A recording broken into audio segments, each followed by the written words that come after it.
Alright, welcome to Past the Veal Episode 2. I am Veal Chops.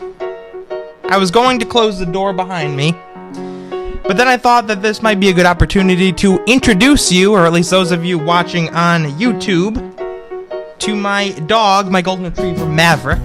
It's in the background right now, playing with his plastic red ball. Actually, not anymore. Hey, buddy.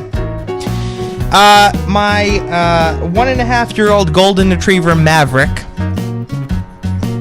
He'll probably show up in quite a few episodes. He likes to hang out with me up here in the little studio I built for myself.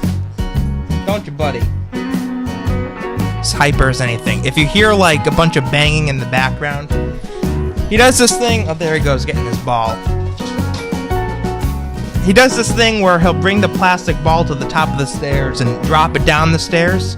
Then he runs down the stairs and grabs it and brings it back up. So it's full of energy. It's just a pup.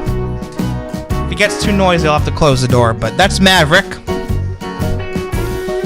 I figured I'd try something new, folks. I am a beer lover. Actually, more recently, I've been getting into breweries, craft beers, that sort of thing. And so I thought I'd try a different beer at the beginning of each episode and sip on it as we discuss. Tonight I have Bikini Island from Armada Brewing. It's a triple IPA. I think it's about 10%. Making a lot of noise. Cheers.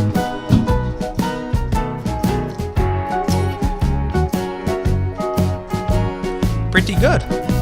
My girlfriend, she works at a really popular bar and grill a few towns over. And the other night she gets home real late. Actually, that's where she is now. She doesn't get home till about 2:30 in the morning. Sometimes later. And anyway, the other night she came home with about 6 beers, some of which were, I think, 36 ounces. I mean, they were like big cans. And apparently her boss gave her these beers just because they were taking up storage room in the refrigerator. They had no use for them, and so they offered to give them to her. And her, knowing that I am a beer lover of craft beers, thought it would be nice to bring them home for me. And so here we go. Bikini Island. Good tasting beer. I used to only drink beers like Bud Light, Coors Light. I was one of those guys that was just kind of like, I wasn't expanding my palate. You know, there's a whole world of beer out there, folks. Craft beers, different breweries to visit. And I was just, all through college, just Coors Light, Bud Light. Kind of boring. I mean, don't get me wrong. I love a good Coors Light or a Bud Light. But there's just something about craft beers that are so interesting to me. Now I'm really starting to get into them. I never thought I would like these, by the way, but they're pretty good. And my brother's the same way. He used to be, just kind of a Bud Light, Coors Light guy, and now he's moving on to craft beers. Anyway, a lot to get to tonight, folks. I want to spend some time talking about the new Call of Duty game that's out, Black Ops 4. The reviews are in, and I want to read one for you from GameSpot.com. We'll dive into that and go over the ins and outs of the game. I'll give you my thoughts on it. Then later on in the show, a little bit about Fallout 76. Really, really looking forward to this game. I'm worried about a few small things in the game, but overall I'm really excited for it. I'll go over that as well, because they've started to talk about factions that will be included in the game, and it sounds pretty interesting. There's supposedly a faction in the game called the Free States Faction. So that should be pretty interesting. We'll go over that. And then a little bit more on Spider-Man PS4. I know I spent a lot of time in the last episode talking about Spider-Man PS4. But we got our first look at the 3 suits that will be released in the upcoming DLC, and I got my thoughts on them. I'm not too happy with them, to be honest, but that'll be at the end of the show. So first, let's start with this review of Call of Duty Black Ops 4. Now, let me preface this by saying that the Call of Duty franchise for me is really hit or miss. In my opinion, with all of the, infinite warfare, advanced warfare, I, like many other people, and maybe you find yourself agreeing with me, think that the franchise kind of went in almost went too futuristic. They'd come out with a futuristic game, and then it would be like, okay, how much more into the future are they going to get? And I think with the release of World War II, they took a step in the right direction. I was actually a big fan of World War II, the most recent Call of Duty game, before Black Ops 4. But now here we have Black Ops 4, and even though it's, kind of futuristic, as far as I'm concerned, I don't think they have any jetpacks or wall running or anything like that. I could be wrong. But even though, this has the gadgets, the advanced technology in it, it still does kind of look interesting to me. And I find myself more curious about this game than I was about Advanced Warfare and Infinite Warfare. Again, I'm sorry if you're fans of those Call of Duty games, but, this is just my opinion. Feel free to tell me your opinion in the comments. But let's get on with this review. GameSpot.com is a website that I go to all the time. They're not a sponsor of the show, by the way, although if they wanted to be, they're free to do so. But I rely heavily on GameSpot.com. It's kind of my go-to. Obviously, I use other sites as well, IGN.com, a lot of other, TrustedReviews.com. I'm talking about for ratings, for when games come out, reviews and so forth. But GameSpot is kind of my go-to. So they came out with a review of Black Ops 4, and I kind of want to go over it. And I'll stop every now and then and either have a sip of beer or give you my thoughts, or both. As a continuation of the Black Ops sub-series, Call of Duty Black Ops 4 both benefits from and is limited by its past. All three of its major modes, multiplayer, zombies, and the new Battle Royale mode, Blackout, I guess that's the name of the Battle Royale mode, pull from and build upon previous games. Multiplayer is largely successful in its mix of old and new, while Zombies struggles more with dated elements. Blackout, though, strikes an excellent balance, putting a clever Call of Duty spin on a genre entirely new to the series. I actually think it was very smart of Treyarch to incorporate Battle Royale into this Call of Duty game. The enormous success of Fortnite, it was just kind of a no-brainer. I've actually watched some videos on the new Battle Royale mode in Black Ops 4. It looks pretty interesting to me. It really does. It has that, obviously it has that Call of Duty feel, but it's a big open map from what it looks like. Again, I haven't played this, so I'm just speaking based off of what I've seen. But it looks like, it's just a big, wide open map like you'd expect for a Battle Royale game. And it's team deathmatch, but a bigger match and free-for-all, so it looks really interesting to me. I definitely give it a shot.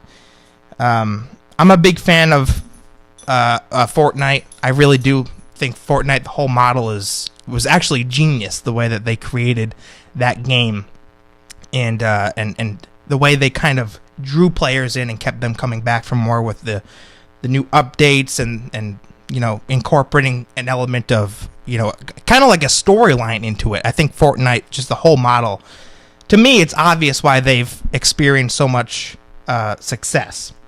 But anyway, let's keep going with this review. While Black Ops 4 doesn't have a traditional single-player campaign, it does have a helpful set of character-focused tutorial missions. Called Specialist HQ, it introduces you to each of the 10 multiplayer specialists one by one, taking you through their unique abilities and a practice multiplayer match. It does have a bit of a story with some gorgeous and gory cutscenes. Gotta love gore.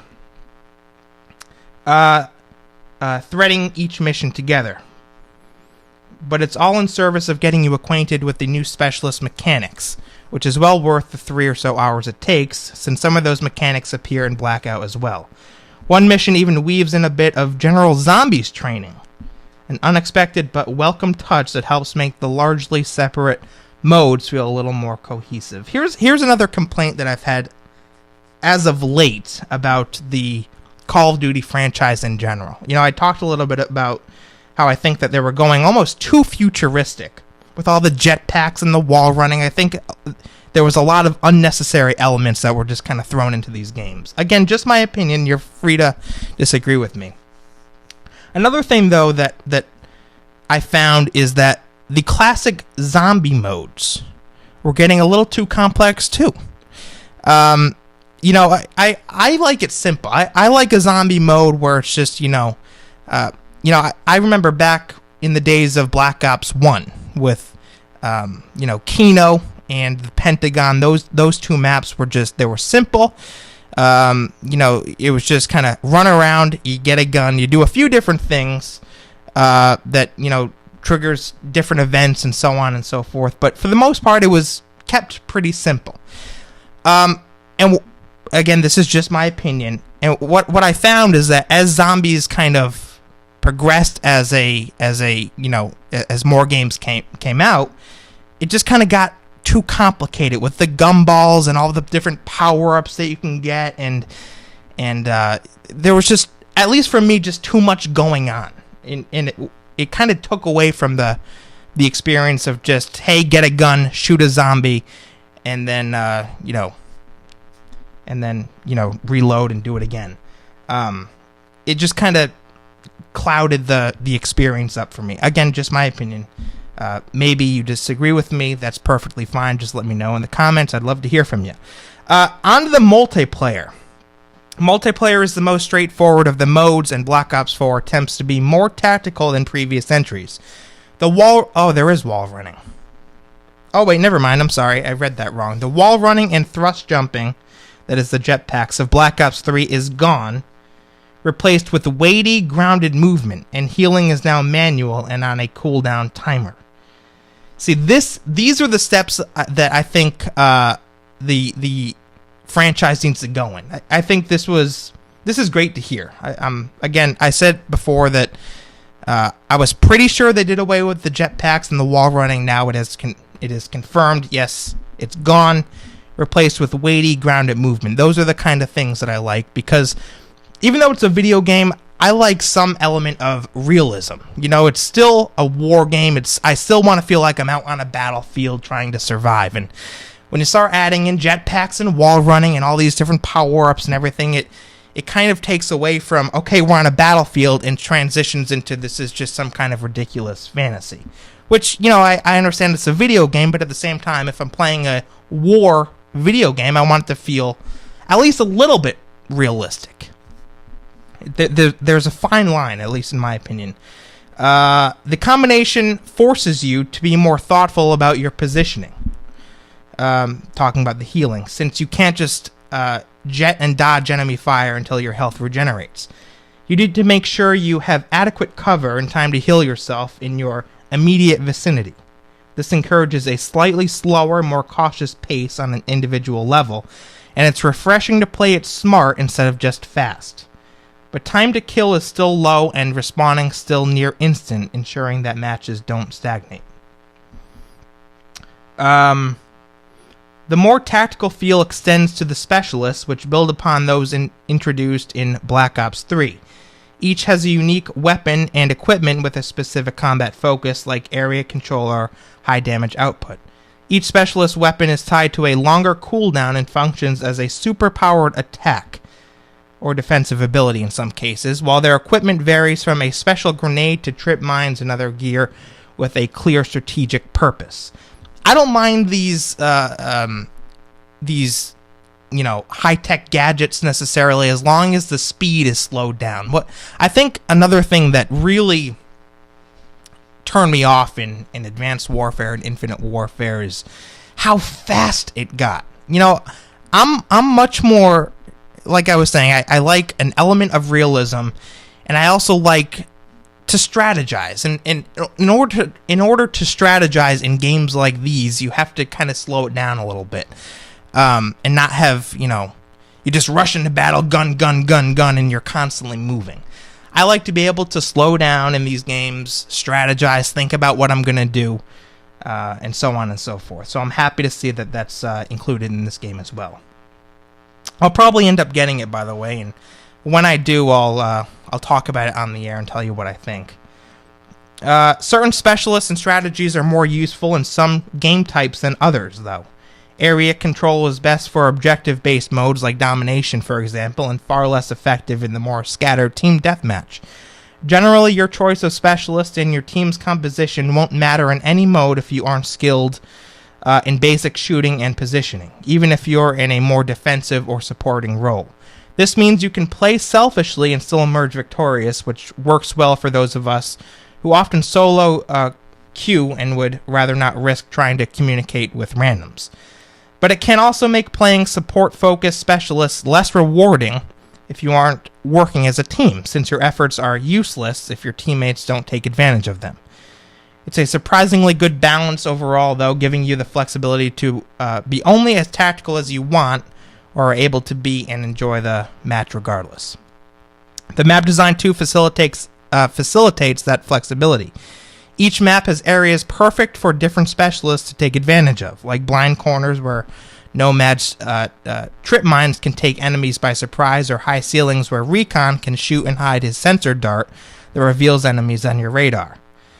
But the long and narrow 3-lane structure each map is built on is a strong foundation for more traditional shooting as well, with both long sight lines good for sniper and tactical rifles, and tight spaces for closed-range automatic weapons. Let me get on to the zombies section here, folks, just because I don't want to spend too much time talking about Black Ops. I do have other stuff that I want to get into, but the zombies I feel is important to talk about. GameSpot writes, Black Ops 4 Zombies is as broad as it is deep, with 2 separate storylines across 3 maps. The first 2, 9 and Voyage of Despair, are part of the brand new Chaos story, while Blood of the Dead and Classified round out the selection of maps to make up the returning Ether story. All of them follow the familiar Zombies formula, fighting waves of the undead, saving money to access better weapons in new areas, and uncovering wacky secrets and puzzles along the way. But each has its own quirks that take time and effort to discover. See, it's these puzzles, I think, that get a little too complicated sometimes, and I don't think that Treyarch backed off with this in this game, which is unfortunate. I mean, don't get me wrong, I'll still play the zombies, I still have a blast with it, but it's just like I was saying before, it's gets a little confusing. The Chaos maps are strong, which with rich level design and clever puzzles to match, draining water that is seeped into the Titanic depths, so you don't drown while searching for other secrets. So you can play in the Titanic, that's one of the maps, as it's going down, which I think is really, really cool. Very interesting concept. I have a good friend of mine who I constantly play Call of Duty with online. And I mean, we go back to the days of Black Ops 1. And he's a huge fan of Titanic, everything Titanic, knows everything about Titanic. And so the fact that Call of Duty is now incorporating the Titanic into one of their zombie maps, I don't know if he knows about it yet or not, but I'm going to tell him and he's going to go absolutely nuts, trust me. Like previous zombie maps, a lot of the fun comes from figuring out how the map ticks while also trying not to die. And it goes on. It talks about a map called Voyage, which is a personal favorite, with narrow, creepy hallways and presumably drowned zombies that have water gushing from their heads. Interesting! I love it! I'll drink to that. Let's see here. Blood of the Dead is based on Black Ops 2's... Say that fast, it's a little tough. Black Ops 2's Mob of the Dead, while Classified is a reimagination of Black Ops 5. Black Ops is 5, rather, the name of the map. Although they're definitely familiar, there are still surprises to entertain returning players. Some puzzles don't unlock what you expect them to unlock, for example.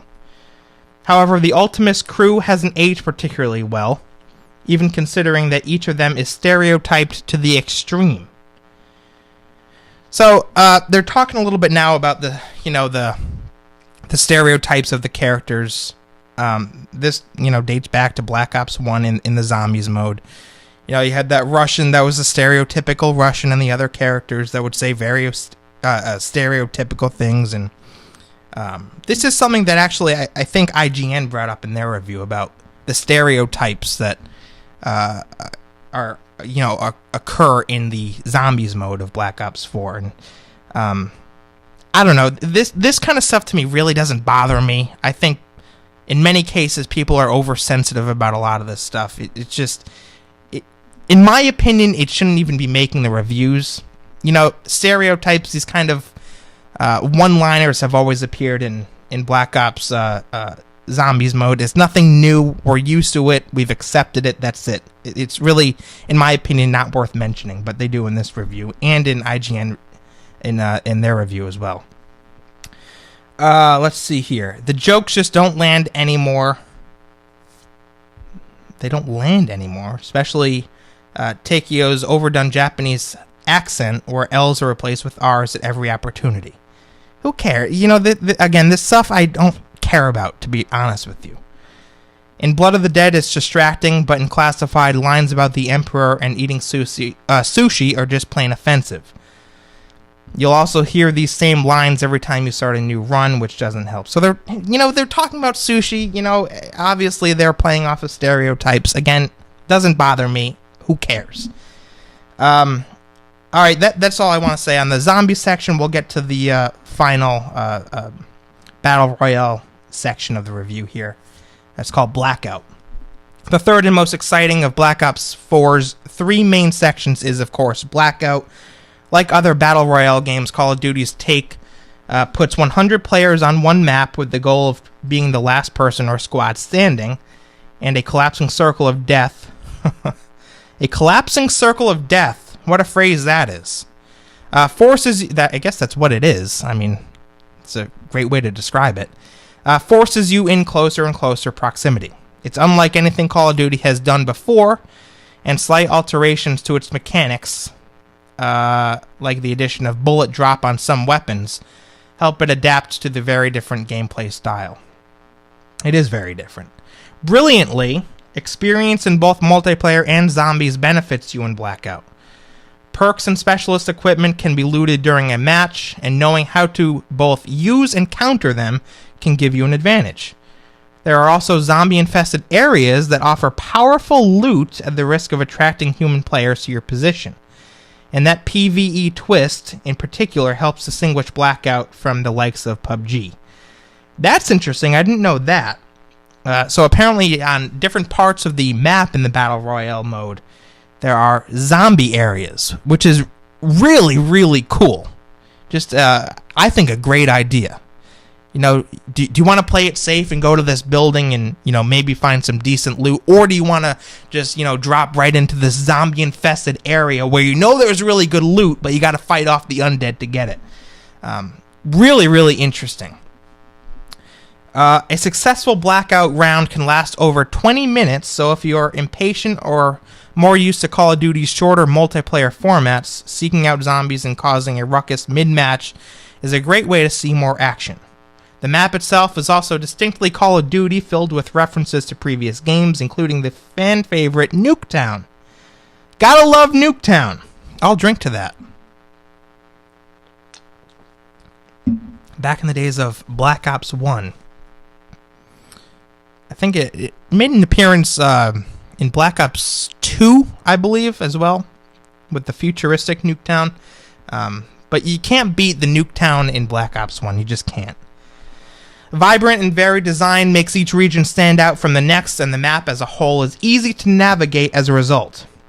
That in turn facilitates the strategic movement and positioning necessary to succeed. It's easy to pivot if a lot of other people are nearby, for example, if you know where you are in relation to the next best loot area. The combination of Call of Duty specific mechanics with PUBG style health, loot, and shooting systems is executed well, with quality of life improvements to UI. Notably, you can quick equip weapon attachments without going into your menu. That's pretty neat. The The twists are balanced too. By the way, that's pretty neat. That was me, not the review. Just wanted to clarify. It doesn't actually say that's pretty neat. The twists are balanced too, and the specialist equipment in particular doesn't make things feel unfair. Like in multiplayer, you can ignore anything you don't want to bother with, and survival ultimately comes down to your situational awareness, your skill with various weapons, and a bit of luck with looting and the circle. That makes victory feel earned and, as a result, immensely gratifying. Blackout definitely captures the tense, shaky excitement that makes Battle Royale such a popular game. In conclusion, GameSpot writes, Black Ops 4 isn't short on content, and its 3 main modes are substantial. Multiplayer introduces more tactical mechanics without forcing you into them, and it largely strikes a good balance. Zombies has multiple deep, secret-filled maps to explore, though its returning characters don't hold up and prove distracting. Again, I don't really buy that. Finally, Blackout pushes Call of Duty in an entirely new direction, making use of aspects from both multiplayer and zombies for a take on the Battle Royale genre that stand on its own. Sure, there isn't a traditional single-player campaign, but with the depth and breadth of what is there, Black Ops 4 doesn't need it. And GameSpot gave it an 8 out of 10. So, sounds interesting. I honestly would... The main thing attracting me to Black Ops 4 right now is the Battle Royale game. Because, again, I love Fortnite. I really do like PUBG as well. Just the whole, you drop down, you gotta find a gun, you gotta survive. That whole, the whole, all the excitement surrounded in that Battle Royale system is really attractive to me in a video game, and so I'm definitely going to be giving it a try in Black Ops 4. I'll definitely get my hands on it, and when I do, I'll let you know what I think. I'll give it kind of an informal review. I don't know, maybe I'll rate it, on a scale of 1 to 10. I'll tell you what I think. Again, I don't know when I'm gonna get it. It might be a week from now, it might be a couple months from now. I don't know, but when I do get it, I'll tell you what I think. I promise you that. All right, let me move on here. Fallout 76, everybody. Fallout 76. When they first announced, and by they I mean Bethesda, when they first announced that this game would be completely online, I wasn't sure how I felt about it. Bethesda did something similar for The Elder Scrolls, and at least in the beginning, it wasn't a hit at all. It was just, it wasn't popular. It didn't work. And so it's going to be interesting to see if Fallout 76 will work. The fact that there are no computer NPCs in the game, that is, every single person that you run into in the game is a real person, that's definitely a cool concept, but I worry about, maybe worry is not the right word, I'm skeptical about how the lore in the game is going to be, the storytelling in the game, when there are no computer NPCs, when it's all real people. I've read articles on this. I've heard what Bethesda is saying, and the storytelling is primarily going to be through holotapes and notes from the past and robots and that sort of thing. Which is fine. I'm not Bethesda. If anyone can tell a good story in a video game, it's Bethesda. They are masters at this kind of stuff. I'm just saying that it's going to be different, number one, and I think it's going to be more challenging for them. So it's kind of like a wait and see kind of thing. It's obviously it's one of those things where you got to pick up the game and actually experience it to know how it is, how the lore is, how the stories are told. But that's just one of my thoughts about the game. It's going to be interesting to see. But anyway, let's see. This is from comicbook.com. Much shorter of an article than the one I just read. I won't even read this entire thing, but the gist of it is that they are now teasing one of the factions in the new Fallout 76 game. Sharing a tweet through the official Fallout Twitter account, Bethesda showed off a group called the Free States, an organization composed of doomsday preppers who weren't planning on going down without a fight. Their tweet said this. I'll read the whole thing. It's short. This is from the official Fallout Twitter page. On October 23, 2077, the world was plunged into nuclear war. But what if you expected the worst and planned for it? In Appalachia, a group of doomsday preppers did exactly that. Organized as the Free States, they holed up in their bunkers and survived, at least for a while. So it's interesting. The question that I have, though, and if you guys have any thoughts on this or anything for that matter that I've said in this show, please post your comments in the comment section. Here's my thought on this. If they have this faction known as the Free States, I wonder how they're going to incorporate this if every single other player that you run into in the game is going to be a real person. I mean, I suppose that, you know, at the beginning of the game you could just choose to take on the role of someone in the Free States faction, but because there's no computer NPCs in the game, how are they going to incorporate this faction, or any faction for that matter? I just don't know how they're going to do it. So that, again, should be interesting to see. Comicbook.com writes, the wording of the Fallout tweet was ominous and interesting in its nature, with the text alluding to the Free States facing an unfortunate fate. Saying that they survived during the outbreak of the nuclear war, the "at least for a while" part of the message indicates that they're not around any longer. That's supported by the distinct absence of NPCs in Fallout 76, so players shouldn't expect to encounter Free States humans like the one in the image.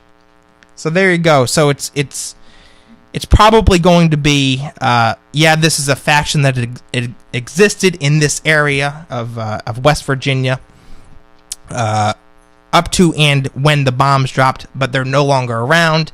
And then you could probably find some holotapes left by members of the Free States, or notes left by members of the Free States, and so on and so forth. So it's sounds to me like it's just a storytelling opportunity rather than here's a faction that you can interact with in the game. But just wanted to share that news with you. I'm really looking forward to Fallout 76. I'm a huge fan of the Fallout series. I've actually done a few lore videos on Fallout 4 when I first started this channel earlier this year. But now, as you know, I do exclusively Skyrim. But I'm a huge fan of Fallout. I love the wackiness of it. I love the storytelling. I mean, don't get me wrong, in the Elder Scrolls, the storytelling is fantastic too. Bethesda, just in general, does a fantastic job at creating a narrative and making players invest in the characters, invest in this storyline that they're discovering on their own terms, on their own time in the game. They have, in my opinion, that's an art, and they have absolutely mastered it. Anyway, I'll definitely get the game eventually, and just like Black Ops 4, I'll let you know what I think of Fallout 76. I'll do an informal review right here on Past the Veal. I believe, if I'm not mistaken, I think the beta version, I could be wrong, releases on October 23rd. That's just a few days away. And then the full game releases in November. So we're just a few weeks away from the full game. But, okay, so here we go. November 14th is when it's scheduled to release for PS4, Xbox One, and PC. And again, I think October 23rd is when the beta version releases. So that's that. Fallout 76. I'll drink to that. Cheers. And Maverick's walking around in the room.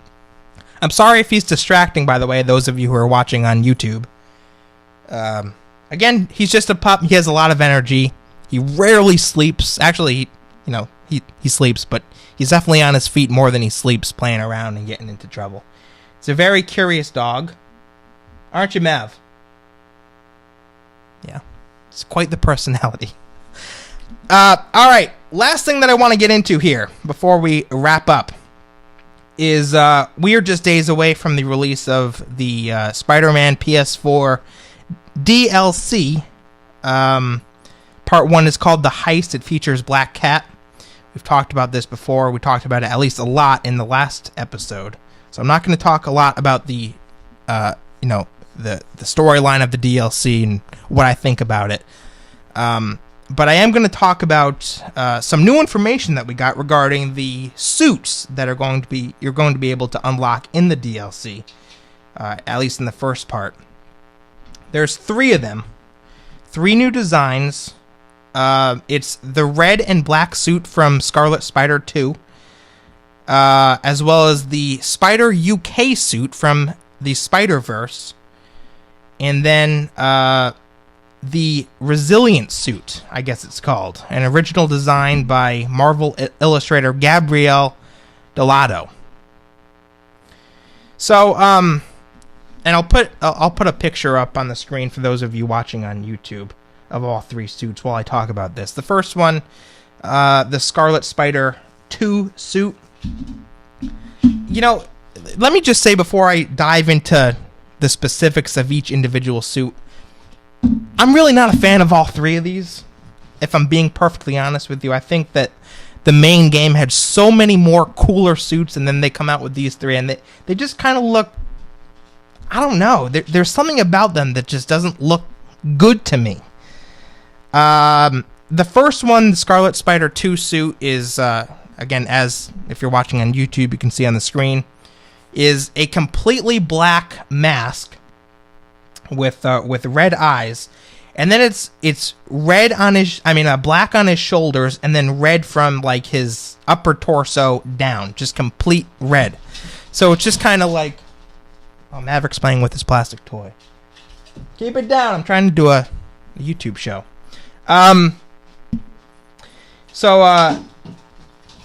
There he goes.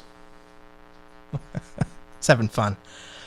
I just think it looks really weird because it's kind of a bland design, in my opinion. And maybe you agree with me, maybe you don't, but I don't like how it's just all black on top and then immediately switches to all red. It's just, I don't know. It's just, I'll say it's a lazy design, I think. In my opinion, you can disagree with me, but I just think that there's no, cool designs incorporated into this suit. It's just black and then all red, and it's kind of like, that's it. The second suit that we'll be able to get in the Heist, again releasing in just a few days, is the what's it called, the Spyder Uk suit. If you're watching on YouTube, this is the suit all the way on the right. This one too, I'm not the biggest fan of. Nothing against the UK, but it's just kind of bland. It's okay. It's just red and blue. I don't know. It's too simple is my problem with it. It doesn't look cool. It doesn't, and I hate to use words like this because I sound like, but that's the only way I can describe it. It just doesn't look cool. I don't know if you could see him in the background, but he's going nuts, playing with his ball. And then the final one is the one in the middle, if you're watching on YouTube, called the Resilient Suit. It's an original design by Gabriel Delato. And if you just heard that, he threw the plastic ball down the stairs. And now he'll come back up. And and this, of the 3 suits that we'll be able to get our hands on in the Heist, I think is the coolest. Still not the greatest, but I'm a big fan of that kind of chrome feel and that metallic-y look. It's definitely the most interesting of the 3. But still not not on the level as many of the suits in the main Spider-Man game. There were a lot of really, really cool suits that I love in the main Spider-Man game. I think the Stark suit in the main game looks phenomenal. I think the Anti-Ock suit that you get at the end when you fight Doc Ock is phenomenal. Looks very, very cool. I think the black suit with the red eyes that you get at, well, depending on where you are in the story, that you get after you do the side missions with Black Cat, when you find all those toy cats around the city. I think that suit looks really, really cool. The Iron Spider suit is probably one of my favorites in the entire game. It looks phenomenal. And I don't know, I was a little disappointed when I saw these 3 suits. Just my opinion. I want to know what you think, though. If you're watching on YouTube and you had a chance to look at these suits, what do you think? Which is your favorite? Which is your least favorite? Let me know. I'd really appreciate it. All right, with that, time to wrap up. I want to thank you guys for watching or listening. Maverick thanks you as well. He made his first appearance on Pass the Veal. By the way, I'm now going to be releasing new episodes of Skyrim lore every Thursday and Friday. Initially, I said that there was just going to be one a week on Fridays, and now I decided that I want to create more content. So I'm going to do Thursdays and Fridays and see how that goes. And I think you'll enjoy that better as well. And then, of course, new episodes of Pass the Veal every single Sunday night, released at 7 o'clock p.m. Eastern Time. Thanks so much for watching. Thanks so much for listening, and I'll see you next week.